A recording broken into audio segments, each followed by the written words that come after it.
Hello everyone, my name is Ningsih Yulianti and welcome to my speech of smartphone addiction. Have you ever been to a situation where you go outside and you realize that everyone is just busy with their own smartphone? It is a sad reality that we are facing now where the world is controlled by the greatness of technology.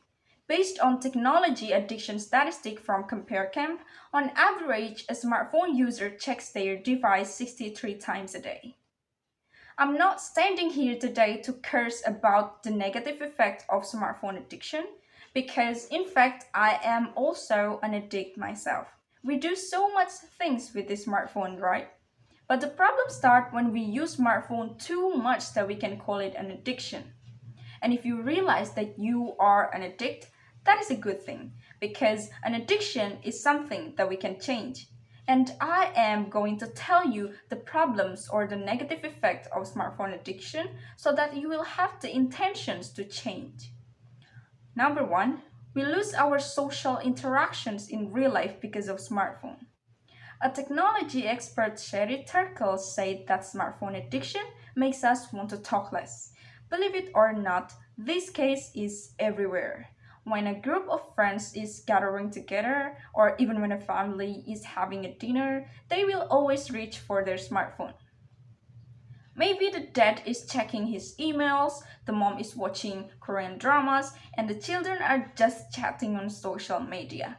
This is ironic, isn't it? We're supposed to have interactions and engage more with our own family member, but instead, we choose to be busy with smartphone.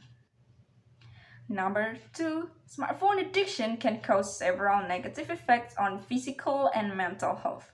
Let's talk about the physical first. Smartphone addiction can reduce your sleep and cause a delay in your bedtime. This happens because of the screen light from your phone. And the mental health is, however, related to the social media addiction. Some of us will be sad if they got small amount of likes on their Instagram pictures, and this will bring you several mental health issues like insecurity, depression, fear of missing out, and so on and so forth. Number three, smartphone addiction also triggers other addictions such as shopping addiction, video games addiction, social media addictions, and etc.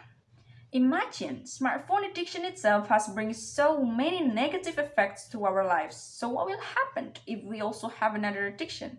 You can think about it, ladies and gentlemen. That's all are the negative effects of your smartphone addiction. What will happen if you don't change? If you're still addicted to your smartphone? It means that you're building your own wall that disconnects you from the real world. It leads to antisocial behavior and it makes you become more isolated. You also missed a lot of present moments with people around you. With all those negative effects, we can say that smartphone addiction is a harmful problem that we need to overcome. After surrounding myself with several studies, journals, research, and many others, I got 5 solutions that we can do to be less addicted to smartphone. First, determine if we are addicted to smartphone and the reasons of that, whether it is social media, games, or etc. Second, put your smartphone away in social situation and ask others to do so. Third, don't sleep with your smartphone. And fourth, minimize your notification. And last but not least, make a priority scale. With those 5 solutions, you can be less addicted. It means that you're being more productive because you do your work instead of scrolling TikTok, for example. You also enhance your personal relationship with others since you do more interactions and engage more with people. Then you also get more confident. You don't need to defend yourself when somebody said that you're addicted to your smartphone because in fact you're trying to lessen it, right? And if you do the steps, I can guarantee you that your life will be much better. You have improved your life quality. I believe the smartphone makes our life easier, but it doesn't mean that we have to lose our real life because of this, right? We could not blame the smartphone. It is not the smartphone's fault. But the next thing, whether we want to be obsessed to our smartphone and ignore the real world beside us or trying to fix it, it is our choice. Thank you so much.